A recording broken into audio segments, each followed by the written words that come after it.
반갑습니다. 네, 반갑습니다. 우리 신앙의 가장 핵심적이고 가장 뿌리와도 같고 심장과도 같은 하나님을 아는 것에 대해서 우리가 저번 주에 살펴봤습니다. 하나님을 아는 것은 우리가 구원을 위해서도 하나님과의 친밀한 교제를 위해서도 사역을 위해서도 영적 전쟁의 승리를 위해서도 또 우리의 치유를 위해서도 여러 가지 모든 영역에서 하나님을 아는 것이 핵심입니다. 하나님을 알지 못하면 이 모든 것이 이루어지지 않습니다. 그와 함께 오늘은 우리 살아계신 하나님을 아는 것이 우리의 신앙의 핵심뿐만 아니라 우리 신앙의 핵심은 하나님을 사랑하는 것입니다. 사실 이 시대에 가장 가려워진 게 뭐냐면 하나님을 아는 것, 하나님을 사랑한다는 성경적인 의미가 가려워졌습니다. 가려워진 게. 그래서 우리가 성경적인 의미에서 성경에서 말씀하신 의중, 의도, 목적 그대로의 하나님의 아는 것, 사랑하는 것을 우리가 살펴보고 있는 겁니다. 그래서 오늘은 하나님을 사랑하는 것이 우리 신앙생활의 핵심입니다. 핵심입니다. 그런데 우리는 하나님을 사랑한다는 말의 성경적인 의미가 이 시대에 가려워져 있습니다. 많은 부분. 그래서 우리가 우리 신앙의 가장 핵심적이고 가장 근간이고 가장 뿌리인 하나님을 사랑한다는 말의 성경적인 의미를 살펴보도록 하겠습니다.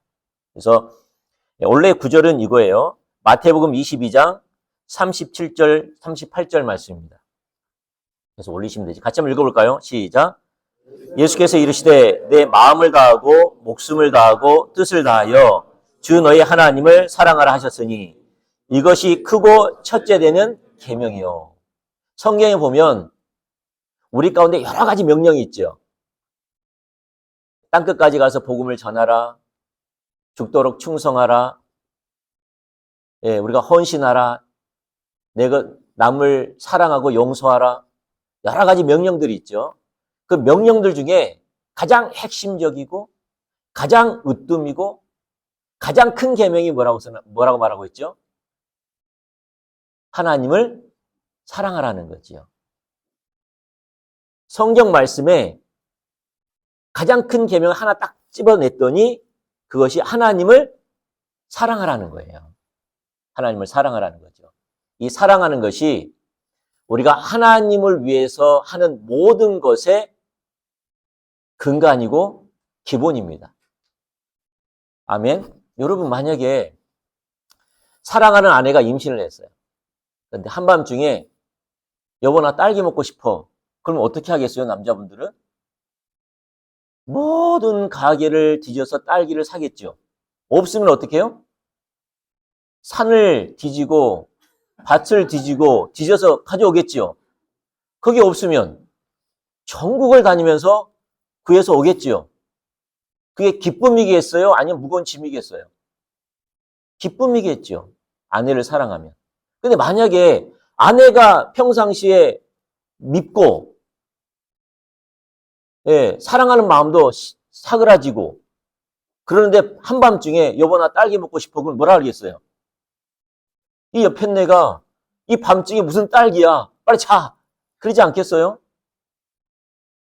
마찬가지로 우리가 하나님을 사랑하지 않으면 모든 것이 무겁고 부담스럽고 억압으로 느껴지고 자유가 사라진 것처럼 느껴지는 거예요. 신앙생활이. 맞습니까? 그래서 하나님을 사랑하는 것이 하나님을 위해서 모든 것의 동기입니다. 동기. 이제 사실 이제 이 시대에 사실 그 성경 그러니까 그 교회에서 하나님을 사랑하라는 말에 그 설교를 잘 안 하는 경향이 있어요. 왜냐하면 성도들이 부담스러워하니까. 성도들은 어떤 설교를 여러분은 제외하고요. 여러분은 예외고. 많은 분들이 어떻게 하면 복을 받는가? 어떻게 하면 사업을 성공하는가? 어떻게 하면 행복해질 수 있는가? 예, 어떻게 하면 문제가 해결되는가? 이런 설교를 듣고 싶어요. 예, 그런데 하나님을 나의 전존재로 사랑해야 됩니다. 이런 설교는 부담스러워하는 거죠. 근데 그건 어리석은 겁니다. 왜냐하면 하나님을 사랑하는 것이 하나님이 우리 가운데 오시는 핵심적인 길이고요. 하나님이 우리 가운데 오시면 놀라운 생명으로 역사해요. 그래서 성도들에게 가장 먼저 세워질 게 뭐냐면 하나님을 사랑하는 거예요. 그래서 하나님이 우리를 창조하신 목적이고 우리를 구원하신 목적이에요. 또 오늘 우리 가운데 바라는 핵심적인 것기도 하고요. 이렇게 하는 자에게 하나님이 오셔서 하나님이 오시니까 하나님이 생명이다 보니까 우리 삶 속에 하나님의 돌보심이 하나님과의 친밀함, 하나님 인도하심, 지키심, 우리를 변화시키고 세상을 이기고 죄를 이기게 하시고 우리의 소명과 사명이 이루어지고 이 땅에 우리를 부르시는 그 하나님의 뜻과 목적이 이루어지고 이런 하나님의 생명이 흐르는 건데 근데 많은 사람들이 하나님을 전면적으로 사랑하라 그러면 좀 부담스러워한 게 있는데 예, 그 부담스러운 것은 잘 이해하지 못해서 그래요. 먼저 하나님이 우리를 사랑하셨어요. 아시죠? 하나님이 성경에는 우리가 죄인 되었을 때에 하나님이 우리를 사랑하사 그의 아들을 우리 가운데 보내신 거예요. 그래서 그가 먼저 우리를 사랑하셨기 때문에 우리가 그를 사랑하는 겁니다. 성경에 보면 요한일서 4장 19절에 보면 우리가 사랑하면 그가 먼저 우리를 사랑하였습니다. 그러니까 예수님이 존전제로 우리를 사랑하기 전에 사랑하라고 요구하기 전에 예수님이 먼저 예수님이 목숨을 다해 우리를 먼저 사랑하셨어요. 그와 같이 너희도 나를 사랑하라는 거죠. 아멘. 여러분, 신랑은 신부를 온 마음을 다해 사랑해요. 근데 신부는 이 남자도 사랑하고 신랑도 사랑해. 그러면 그 신랑과 진정한 교제가 이루어질까요? 이루어지지 않겠죠. 신랑이 온 마음을 다해 신부를 사랑하면 신부도 신랑을 향해 온 마음으로 사랑할 때야 진정한 친밀함이 열리고 진정한 교제가 있고 동행하는 삶에 그 풍성함이 더하겠죠. 그게 하나님의 갈망입니다. 그리고 우리에겐 복이에요. 그래서 성경적으로 우리가 하나님을 사랑한다는 것이 우리 삶 속에 기본이 되어지고 기초가 되어지고 동기가 되기를 축복합니다. 그렇다면 이제 문제가 뭐냐면 성경에서 말하는 하나님을 사랑한다는 말의 의미가 뭐냐는 거지요. 성경에서 말하는 하나님을 사랑한다는 의미가 뭐냐는 거예요. 참고로 아닌 걸 잠깐 이야기할게요. 하나님을 사랑한다는 말에 왜곡되고 잘못된 이해. 그것은 예수님 시대 바리새인들을 잠깐 생각해 보면 알 수가 있어요. 자, 바리새인들은 하나님을 사랑하는 것을 의식을 잘 지키는 것이 하나님을 사랑한다고 생각했어요. 그래서 그들은 안식일을 철저히 지켰어요. 그리고 11조를 근체 11조를 드렸어요. 근체라고 한다면은 우리 시금치 있죠. 시금치가 들어왔는데 그 10의 1을 나를 뿐만 아니라 그 나머지도 이파리까지 떼어가지고 하나님께 드렸어요. 왜 드렸을까요, 그렇게? 하나님을 사랑하기 때문에. 근체 11조를 드렸다고 성경은 나와 있어요. 안식일은 철저히 지키죠.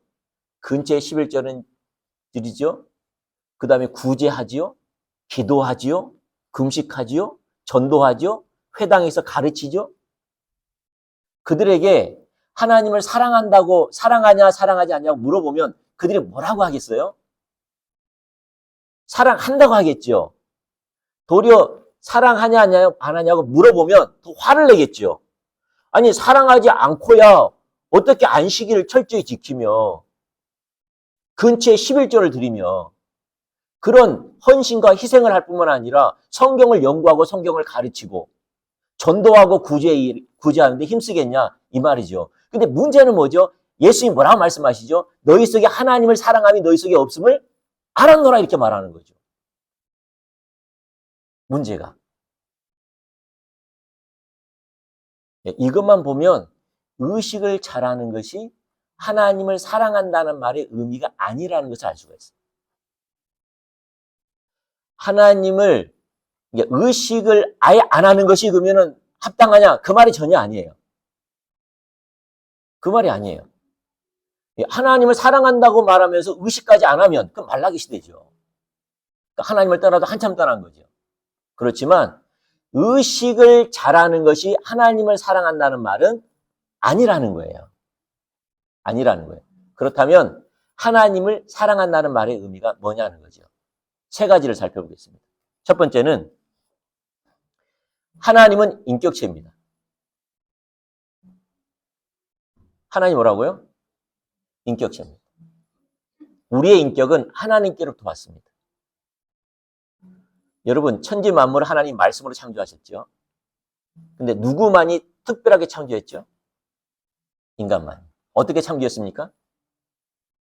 손으로 흙으로 빚어서 인간의 형체를 만들고 생기를 불어넣어 생명이 살아있는 존재로 만드셨죠. 인간만을 그렇게 했어요. 그리고 하나님은 인간만이 자녀라고 말하고 아들이라고 이야기해요. 내가 너를 낳았다 그래.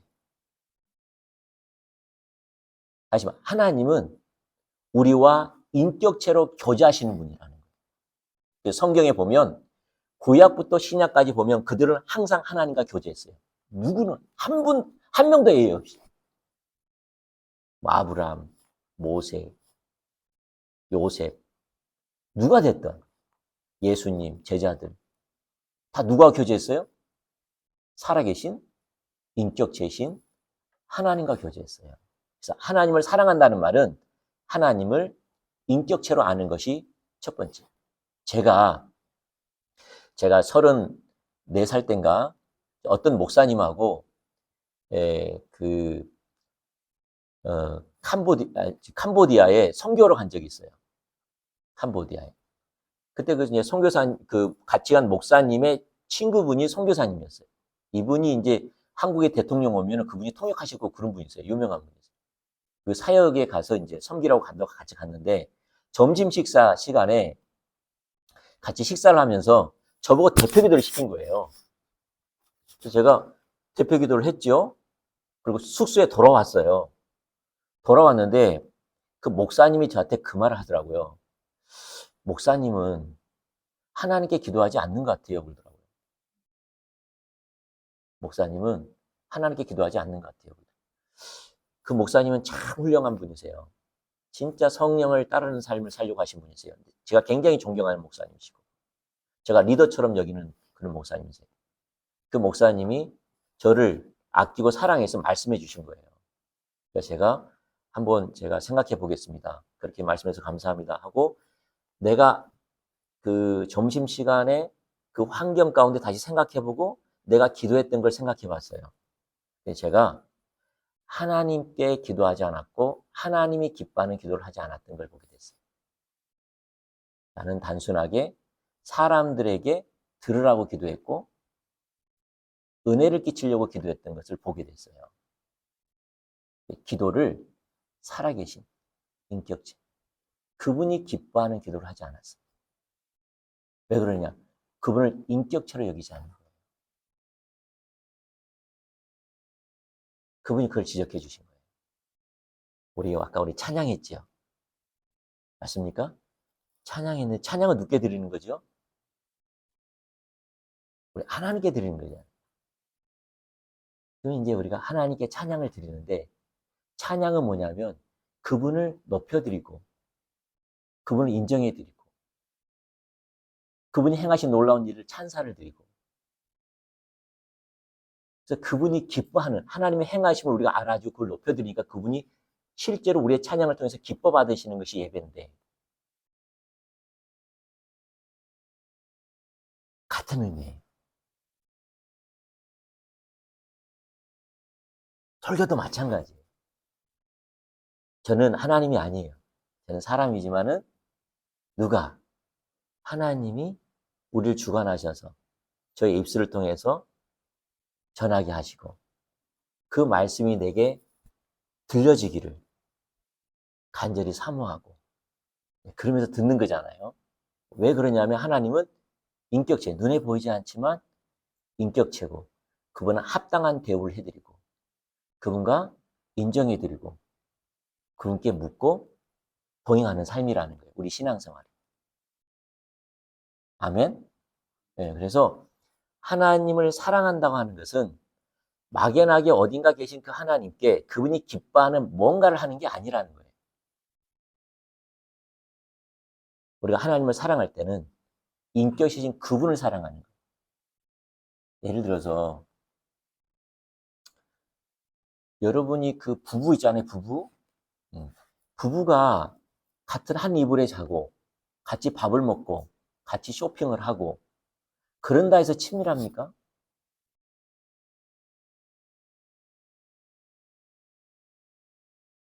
반대로.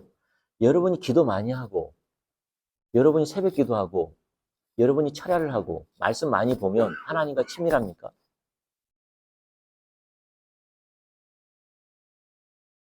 같아요. 같아요. 어떻게 할 때 친밀해지죠? 상대방의 인격을 존중하고 그분을 인정해주고 그분께 마음을 열고 다가가려고 할 때 부부의 관계가 친밀해진 것처럼 멀리 떨어지다 할지라도 반대로 이게 없으면 아무리 가까이 붙어도 친밀하지 않는 것처럼 하나님과의 관계도 마찬가지예요. 그래서 우리는 하나님과의 사랑의 교제로 가려고 하면 많은 사람들이 의식으로 가려고 하는 경향이 커요. 더 많이 기도해야 되겠다. 더 많이 헌신해야 되겠다. 더 많은 예배에 참석해야 되겠다. 이건 좀 있으면 탈진하게 돼요. 또 그걸 많이 한다고 해서 그 친밀함이 안 열린 것 때문에 낙심하고 실망하기도 하지요. 첫 단추가 잘못된 거예요. 행위 이전이라는 거예요. 무언가라는 거예요. 할렐루야. 그것은 하나님은 인격체라는 거예요. 그래서 저와 같이 어떤 신앙생활을 형식으로 기도한다든지 사람에게 보이려고 한다든지 막연하게 한다든지 그러지 않기를 축복합니다. 그래서 우리가 하나님을 사랑한다는 것은 첫 번째 하나님은 인격체라는 거예요. 눈에 보이지 않지. 근데 하나님은 눈에 보이지 않지만 우리가 알 수 있게끔 하나님을 찾으면 알 수 있게끔 내가 여기 있다고 너희 삶을 주관하고 있다고 너에게 말하고 있다고 너를 인도하고 있다고 여러 가지 환경을 통해서 말씀하세요. 어떨 때는 성경으로 어떨 때는 환경으로 어떨 때는 필요를 채우셔가면서 여러 가지를 통해서 하나님은 육성을 들리지는 않지만 들릴 수 있어요. 근데 희귀하지요. 우리 인생에 한 번, 두 번 있을까 말까는. 어떤 사람 평생 없을 수도 있어요.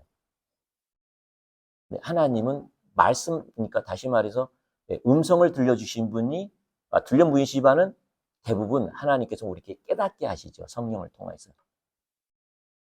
아멘. 분명하게 알게 하시죠. 그래서 하나님이 어디 있냐고 내게 보이면 믿는다고 말하는 것은 우리가 해줄 수 있는 영역이 아니에요. 하나님 보이는 분이 아니십니까? 그분은 살아계신 분이라는 거예요. 그걸 지속적으로 우리 가운데 가르쳐 주기를 원하세요. 지금도. 왜냐하면 교제는 인격체로 교제하는 거예요. 아멘. 두 번째는 마음에서부터 교제하는 거예요. 그러니까 행위 이전에 뭐라고요? 마음, 중심이에요. 중심. 예, 아까도 부부 이야기 했는데 부부가 친밀하는 것은 남편을 위해서 빨래해주고 밥해주고 설거지해주고 오면은 신발 정리해주고 이거 가지고 남편을 사랑할 수 있는 건 아니잖아요. 이거는 팔출부도 잘할 수 있죠. 그래 안 그래요? 우리가 이제 우리 한국 이제 여러분은 안 그러겠지만은 많은 부분 마음에서부터 사랑한다는 말이 무슨 말인지를 몰라요. 이 부부 관계가 됐던 마음을 원한다는 말이 무슨 말인지를 몰라요. 그러다 보니까 내가 해야 할 의무를 다하는 것이 사랑이라고 생각하는 거예요. 아까 바리새인들이 생각한 것처럼. 그들은 하나님 그 중심을 살피는데 그들은 뭐만 계속 신경 쓰는 거죠? 하나님을 향한 자신들의 의무, 책임만 계속 하는 거예요. 그러니까 하나님이 사랑을 못 느끼는 거예요. 부부가 마음을 주고받아야지 자기의 위치에서 책임과 의무를 다하는 것이 중요하지 않다는 말이 아니라 그것 가지고 우리가 친밀함을 나눌 수 있는 건 아니잖아요. 아멘. 그래서 하나님을 떠날 때도요, 마음에서 떠나요. 마음이 하나님 외에 어떤 것을 향해요. 마음이 하나님 외에 어떤 것에 집착하고 어떤 것에 시간을 투자하고 어떤 것을 사모하고 어떤 것에 열망을 갖고 어떤 것에 집착하는 거예요. 그게 우상이에요.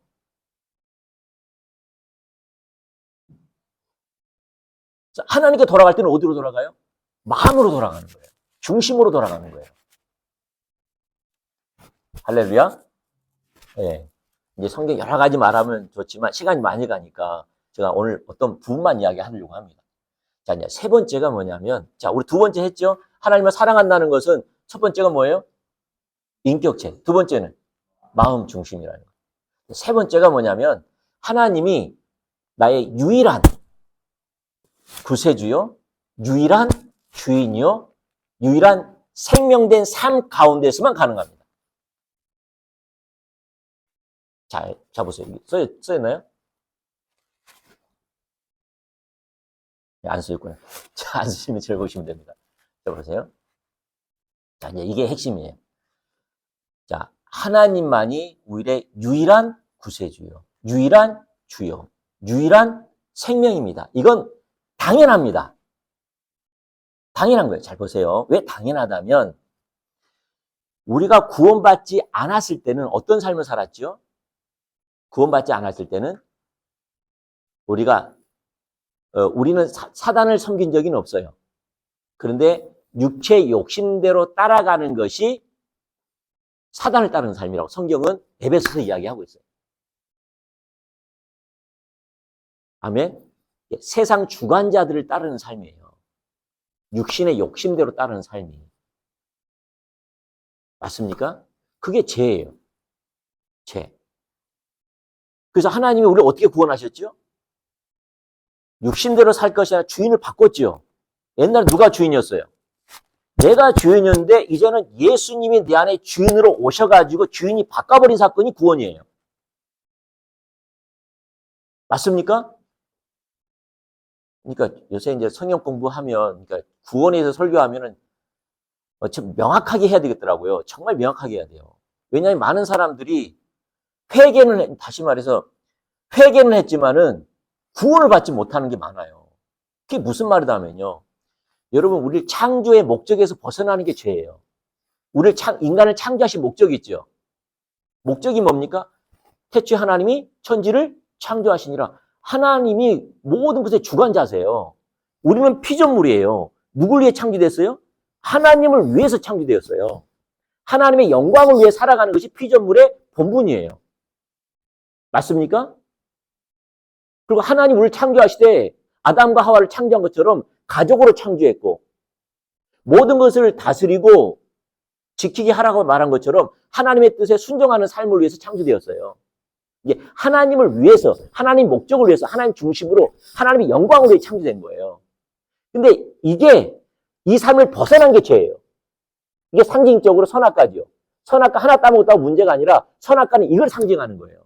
따먹지 말라 할 때 안 따먹는 것이 하나님 주권적인 통치 가운데 가는 거고 따먹지 않는 것이 하나님을 사랑하는 것이고 따먹지 않는 것이 하나님 말씀에 순종하는 거예요. 그게 영광을 받으시는 거예요. 그래서 사단은 그걸 알고 따먹지 않은 거예요. 창조의 목적을 벗어나게 한 거예요. 맞습니까? 그래서 많은 사람들이 원죄를 가지고 태어난다는 말은 죄 갖고 태어난다는 말이 아니라 죄의 그 본질, 죄를 지을 수 있는 여지를 가지고 태어난다는 거예요. 원죄란 말이 그 말이에요. 다 죄 갖고 태어난다는 말이 아니라, 그러면 만약에 예를 들어서, 임신하다가 낙태되고 어떻게 하면은 다 지옥 갑니까, 애들이 다? 아니죠. 본질을 갖고 태어난 거예요. 그게 성경이 말하는 그 원죄라는 의미예요. 근데 우리가 많이 잘못된 거죠. 그러니까. 예. 그러니까 이제 그럼 중요한 것은 아담과 하와 같은 죄의 본질을 갖고 태어나다 보니까 원죄의 본질을 갖고 태어나다 보니까 어떤 삶을 살아요? 착하게 살고 도덕적으로 윤리적으로 살아도 어떻게는 안 살아요. 창조의 목적대로 안 살잖아요. 그게 죄라니까요. 죄 가운데 죄를 짓는 거예요. 창조의 목적에서 벗어난 자기 중심적인 삶 가운데 이 죄 가운데서 죄를 범하는 거예요. 욕심도 하고 사기도 치고 거짓말도 하고. 맞습니까? 네. 사실 자기가 주인된 삶을 산 거예요. 그러니까. 그래서 회개가 뭡니까? 주님 잘못했습니다라고 라는 것이 회개잖아요. 맞습니까? 내가 창조의 목적으로 살아야 되는데 내가 이 땅에 태어나게 하신 목적대로 살아야 되는데 내가 잘못 살았습니다. 내가 죄 가운데 죄를 지면서 사단을 섬겼고 모든 죄 가운데서 상대방 모든 사람들에게 해를 끼쳤고 나는 억압과 종된과 마지막에는 사망과 저주가 오는 그런 삶을 살았습니다. 주님 내가 잘못했습니다라고 돌아가는 것이 회개예요. 유턴.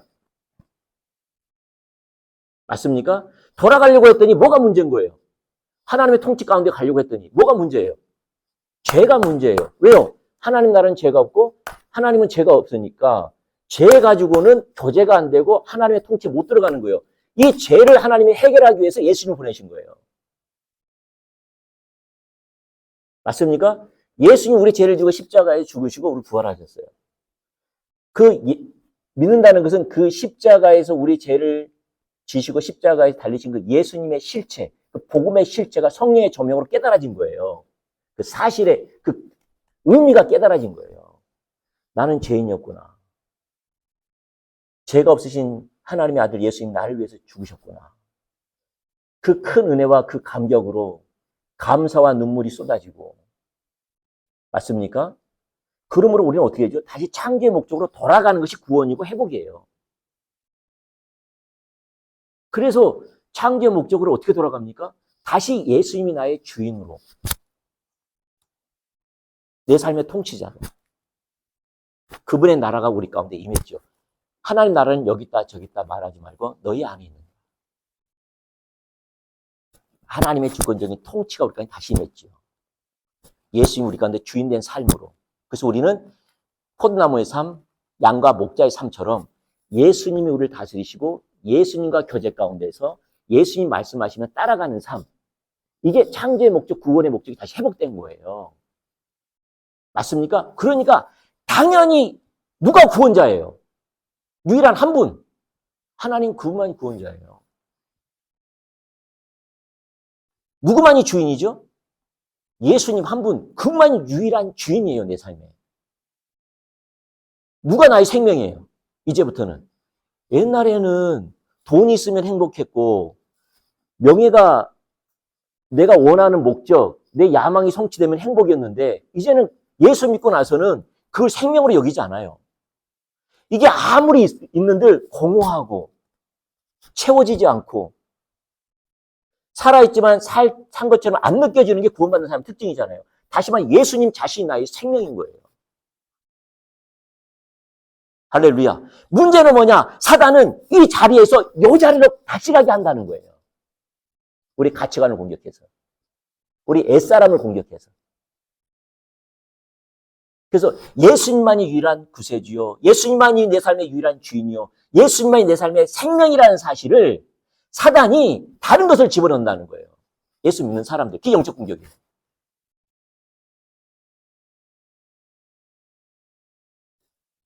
아멘? 그러니까 제가 말하는 것은 높은 기준을 말하는 게 아니라 사실을 말하는 거예요. 그래서 하나님을 사랑하려고, 하나님을 사랑한다면, 하나님을 사랑하기 위해서는요, 하나님이 우리의 뭐라고요? 유일한 구세주, 유일한 주인, 유일한 생명되는 삶 가운데서만 가능한 거예요. 그게 창조의 목적이고요. 이 구원의 목적이고요. 오늘 하나님께서 원하시는 우리가 주의 통치 가운데 거하기 원하시는 하나님 목적이에요. 이 자리에 있어야지만 하나님을 사랑한다는 말의 의미가 적용되는 거예요. 근데 이 삶은 살지 않는 채 하나님을 향한 성도의 의무를 다한들 이게 하나님을 사랑한 거냐 이 말이죠. 안식을 철저히 지키고 근처에 11조를 드리고 교회에서 헌신과 희생과 한들 실제적인 삶에서 이 삶을 안 살면 하나님을 사랑한 게 아니라는 거예요. 예수님이 말씀하신 거예요, 그게. 그러니까 그 당시에 예수님 시대 때 했던 구약이 됐든 이걸 오해한 거예요. 근데 신앙이 타락하면 타락할수록 본질이 가리워지고 거짓이 판을 쳐요. 항상. 아멘? 네, 자 봅시다. 하나님을 사랑한다는 말은 그분은 인격체예요. 지금 여러분과 함께 하시고 이곳에 계시고. 아멘? 믿습니까? 우린 믿음으로 사셔야 돼요. 예, 우리가 목사님도 그런 거죠. 우리가 예배를 드릴 때 하나님이 오셔서 예배를 받아들여라 이게 아니라 이미 와 계신 하나님께 예배하라. 스카프리너 목사님 그 책을 보면은 그 말 말하고 있거든요. 예배는 와 계신 하나님께 드려라. 아멘? 그러니까 그게 믿음이에요. 멀리 있는 게 아니에요. 관점이 바뀌는 거예요. 관점이 참 중요해요. 여러분이 우리 참 관점이 중요한 게 남편이 됐든 아내가 됐든 당신 나하고 결혼한 거 감사하게 생각해. 사라진 것만 해도 고맙게 생각해. 이러면 바로 어둠이 찾아와요. 실망, 후회, 분노, 냉소 이런 어둠이 찾아와요. 근데 똑같은 사람인데 나와 결혼해서 고맙고 같이 살아줘도 고맙고 내 옆에 있어준 것도 고맙고 이렇게 관점이 바꾸면 연합이 와요. 친밀함이 그냥 열려요. 관점이에요. 사단은 이 관점을 바꾸게 만들어요. 하나님의 관점이 아니라 인간의 관점, 비진리의 관점으로 보게 만들어요. 아시겠죠? 그래서 부부도 마찬가지예요. 관점이에요. 하나님 나라는 한순간에 이루어지는 거예요. 똑같은 환경과 똑같은 사람인데 어떤 관점으로 보냐에 따라 완전 달라져요. 그렇게 축복합니다. 마찬가지로 하나님은 이곳에 계세요. 그래서 믿음의 훈련이라고 해요. 그걸 지속적으로 훈련해야 돼요. 그래서 유기서 목사님 그 잘하셨잖아요. 예수님과 동행하는 삶, 동행일기. 그걸 계속 훈련하는 삶이잖아요. 훈련이 필요하기도 해요. 하나님은 인격체시고 우리와 함께 하시고 그분을 오늘 어떻게 살아요? 나의 유일한 누구? 나의 유일한 구세주요. 나의 유일한 주인이요. 나의 유일한 생명입니다. 나는 주님 없이는 살 수 없습니다. 이렇게 할 때 하나님은 우리 가운데 오셔서 다스리세요. 말씀하기 시작하시고 깨닫게 하시고 주의 사랑을 보여주시고 관점을 바꿔주세요. 그렇게 축복합니다. 근데 봐보세요. 우상이 뭐냐면은 우상이 뭐냐면 나의 모든 삶에서 그런 삶을 살지 못하게 한 거예요. 우상은 다른 곳에 있잖아요. 어떤 사람은 가정이 우상이에요. 가정이 우상인 사람의 특징은 뭐냐면 가정에서는 충실하고 헌신적이고 책임을 다하지만 교회에서는 또 직장에서는 책임을 다하고 의무를 다하고 하나님 앞에 진실하지 않고 헌신되지 않는 거예요. 그럼 그 사람은 뭐가 우상일까요? 가정이 우상이에요. 반면에 어떤 사람은 교회에서는 참 신실하고 책임을 다하고 헌신적이고 희생적이고 굉장히 겸손해. 근데 가정에 오면 돌변하고 직장에서는 그렇게 하지 않아. 그 사람은 뭐가 우상일까요? 직장이 우상이에요. 어떤 사람은 성교를 갔다 오면 헌신적이고 희생적이고 전도하려고 해. 근데 교회에서나 직장에서나 가정에서는 그런 모습이 안 보여요. 뭐가 우상이죠? 성교가 우상이죠. 왜 그렇습니까? 그분은 인격체시고 그분은 마음을 다해서 사랑하고 그분은 항상 내 삶의 유일한 구세주여 주인이여 생명의 삶을 살면 어디든지 어느 지역이든지 어떤 처지든 똑같이 행동할 건데 나눠졌다면 우상이에요.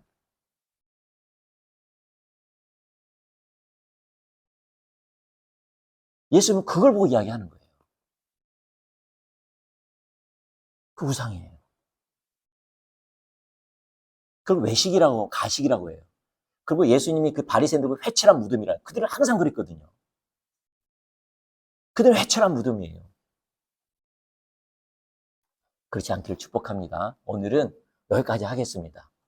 오늘은 하나님을 사랑한다는 것은 의식도 중요해요. 그렇지만 하나님을 사랑한다는 의식을 잘하는 것으로 여기는 것이 아니라는 거죠. 하나님을 사랑한다는 말의 의미는 하나님은 인격체다. 지정이 나를 보고 계시고 다 느끼고 다 듣고 계세요. 그리고 그분은 마음에서부터 중심에서부터 사랑하되 그 주님이 나의 유일한 구세주요, 유일한 주인이요, 유일한 생명된 가운데에서만 사랑할 수가 있어요. 이걸 버리는 것이 하나님을 사랑하지 않는 걸 버린 거예요. 사랑하는 것을 버린 거예요.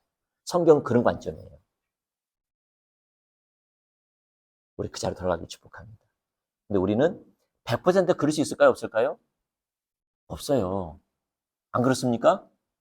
제가 말하는 것은 우리가 100% 그럴 수 있다는 말이 아니에요. 우리는 죽더라도 100% 그런 삶을 살 수 없어요. 그러나 그런 100으로 하나님을 사랑하려고 할 때 변한다는 거예요. 그 대신 몸부림을 칠 때 하나님 오신다는 거예요. 그게 신앙생활이에요. 그래서 올바른 기준을, 성경이 말하는 기준을 가지고 우리가 마음과 힘을 다해서 하나님을 사랑하려고 할 때 그때서야 우리가 하나님께 통치를 받고 절제를 하고 그분이 원하는 삶에 반응하려고 하는 하나님이 주도권을 다시 회복된다는 거예요. 그렇게 하나님을 사랑하는 삶이 여러분 삶에 자라나기를 축복합니다. 기도하겠습니다. 사랑하는 하나님 감사합니다. 이 시대에 하나님을 사랑한다는 말을 하나님의 성경이 말하는 기준들이 무너지는 이 시대에 진짜 성경이 말하는 하나님이 그토록 원하시는 사랑의 교제를 원하시는 그 기준들이 선명히 비춰져서 우리 삶에 실제로 하나님과 교제하고 실제로 하나님 우리 삶 속에 오셔서 다스리시고 인도해 가시고 이 시대에 하나님 하고 놀라워 계신 일에 축복의 통로들이 다 될 수 있도록 역사해 주시옵소서. 주님, 그러한 삶 가운데 우리 삶이 회복되어지고 또 LH 공사의 또 각 처소에 부르신 하나님의 소명이 다 이루어질 줄 믿습니다. 하나님 질투를 가지고 우리 삶 속에 역사해 주시옵소서. 붙잡아 주십시오. 인도해 주십시오. 특별히 보게 하여 주시옵소서. 이제는 우리 예수 그리스도의 은혜와 우리 하나님의 극한하신 사랑과 성령님의 위로 교통 충만한 역사가 오늘 고개 숙인 우리 성도분들과 그의 가정과 이 직장과 이 나라 민족이 영원토록 함께하기를 축원합니다. 아멘.